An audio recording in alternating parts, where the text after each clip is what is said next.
আধা ঘন্টা পর থেকে তৈরি করা চা ধীরে ধীরে তার স্বাদ হারাতে থাকে, আর 1 ঘন্টা পরেই স্বাদ পুরোপুরি চলে যায়।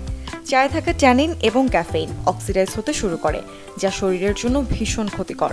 আর সেটা যদি হয় দুধ চা, তবে বিপদটা যেন আরও বেশি।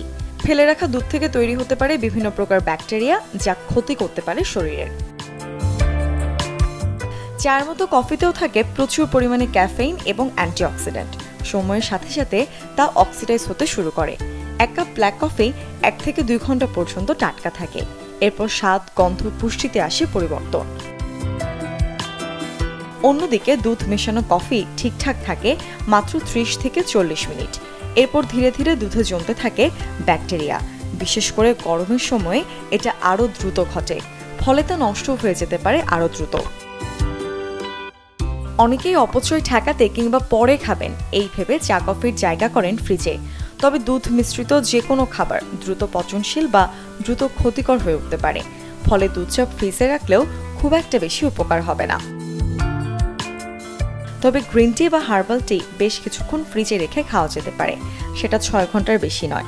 তবে স্বাদ এবং গন্ধ যে অনেকটাই হারিয়ে যাবে তা নিশ্চিত। এছাড়া বাসি চা কফি গ্যাস্ট্রিক অ্যাসিডিটিরও কারণ হতে পারে ফুড পয়জনিংও।